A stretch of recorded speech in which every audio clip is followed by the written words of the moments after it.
हाय, मेरा नाम डॉक्टर दिलप्रीत बाजवा है। मैं एक ईएनटी सर्जन हूँ और आज हम बात करेंगे नेजल पॉलिप्स के बारे में। आज हम डिस्कस करेंगे नेजल पॉलिप्स क्या होते हैं, किन लोगों को होते हैं, इसके क्या लक्षण होते हैं और क्या ट्रीटमेंट ऑप्शंस आज की डेट में अवेलेबल हैं।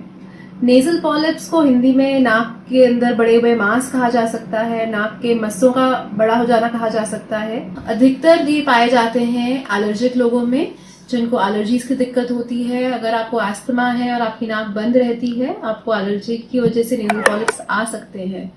अगर आपको बार बार नाक में इन्फेक्शन होता है, साइनोसाइटिस होता है और उसका ट्रीटमेंट प्रॉपरली नहीं किया गया, तो ऐसे लोगों को भी लेटर ऑन लाइफ में नेजल पॉलिप्स आ सकते हैं। कुछ लोगों को कुछ जेनेटिक प्रॉब्लम्स होती हैं, सिस्टिक फाइब्रोसिस के जैसे, जिनको नेजल पॉलिप्स की प्रॉब्लम रह सकती है। मोस्ट केसेस में आमतौर पे एलर्जी और इन्फेक्शन ही नेजल पॉलिप्स का कारण माना जाता है। अब इसके क्या लक्षण होते हैं? अगर नाक के मस्से बहुत छोटे हैं, ये पॉलिप्स बहुत छोटे हैं, तो आपको ज्यादा दिक्कत नाक से सांस लेने में नहीं आएगी, पर एलर्जी की प्रॉब्लम्स ज्यादा रहेंगी, जैसे कि छींके ज्यादा आना, नाक से पानी आना, नाक से बलगम गिरना, नाक का बलगम गले के अंदर या आगे से आना। और अगर ये पॉलिप्स इतने बड़े हो जाते हैं कि आपका नाक का सांस रोकें, तो आपको एक तो खुशबू बदबू नहीं आएगी, तो loss of sense of smell होगा, स्मेलिंग पावर कम हो जाएगी। ऑब्वियसली बात है, नाक में अगर बड़े मस्से हैं तो आपको नाक से सांस नहीं आएगा। अगर मस्से बहुत बड़े हैं तो उनकी वजह से आपको चेहरे में दर्द, प्रेशर महसूस हो सकता है, आपको हेडेक्स भी रह सकते हैं और छींके आना, पानी आना इत्यादि ये चीजें साथ में होंगी ही। अब अगर इन नाक के मस्सों का, इन पॉलिप्स का इलाज नहीं किया जाए तो ये क्या दिक्कत कर सकते हैं? आमतौर से नेजल पॉलिप्स दोनों तरफ की नाक पे पाए जाते हैं। एडल्ट्स में देखे जाते हैं, 20 साल की उम्र के बाद देखे जाते हैं, पर इसका मतलब ये नहीं है कि ये बच्चों में नहीं रह सकते हैं। नेजल पॉलिप्स की प्रॉब्लम बच्चों को भी हो सकती है। बच्चों के केस में एक खास तौर के पॉलिप्स होते हैं जिसको एसी पॉलिप कहा जाता है और ये अधिकतर एक ही तरफ पाए जाते हैं। आमतौर से नाक के पॉलिप्स जो है एक ही बिनाइन कंडीशन है। कहने का मतलब ये है कि ये कैंसर नहीं है और ये हमारे ही नाक के अंदर की स्किन है जो एलर्जी या इन्फेक्शन की वजह से इतनी सूज जाती है, इतनी फूल जाती है, ये मस्सों का रूप धारण कर लेती है।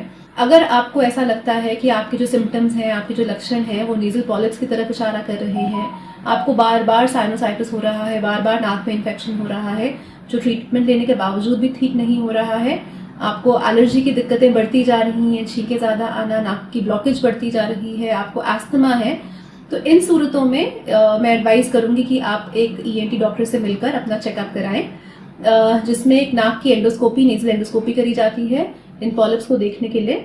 और काफी बारी एक सीटी स्कैन करा के भी हम कंफर्म करते हैं कि ये पॉलिप्स एलर्जिक लग रहे हैं या ये इन्फेक्टिव लग रहे हैं। ट्रीटमेंट ऑप्शंस की अगर हम बात करें तो सबसे पहले डायग्नोसिस आता है। पॉलिप्स को डायग्नोस करना जरूरी है।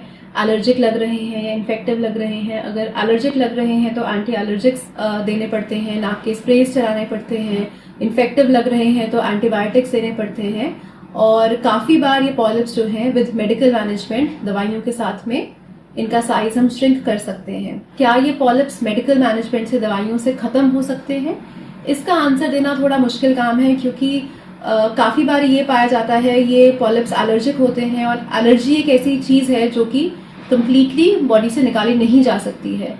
आपके जो अक्यूट सिम्टम्स हैं कि बहुत चेहरे में दर्द हो रहा है, पॉलिप्स की वजह से बहुत बलगम आ रही है, नेजल ऑब्स्ट्रक्शन हो रहा है, ऐसे अक्यूट सिम्टम्स को दवाइयों से कंट्रोल किया जा सकता है। बट आमतौर से अधिकतर केसेस में नेजल पॉलिप्स को सर्जरी करके ही ठीक किया जा सकता है। अभी सर्जरी के बाद क्या ये पॉलिप्स वापस आ सकते हैं? जी हाँ, सर्जरी के बाद नेजल पॉलिप्स की दिक्कत वापस आ सकती है और ऐसा ना हो उसके लिए भी बहुत सारी चीजें हैं जो आप कर सकते हैं। Over the counter saline nasal sprays available है, वो इस्तेमाल करने होते हैं। किसी चीज से आपको एलर्जी है तो उससे बच के रहना पड़ता है। आपको अपने हाथ हमेशा साफ रखने हैं, गंदे हाथ नाक पे नहीं लगाने हैं, कोशिश करना है कि इन्फेक्शंस वापस ना हो। तो अगर आपको ऐसा लगता है कि आपको नेजल पॉलिप्स हो सकते हैं, आप अपने ईएनटी डॉक्टर के पास जाएं, अपना चेकअप कराएं, उसका समाधान पाएं। काफी बार इसका समाधान पॉसिबल है। काफी बार हमें आगे फर्दर गाइडेंस देनी पड़ती है पेशेंट्स को कि क्या करना है कि ये पॉलिप्स वापस ना आए। Thank you.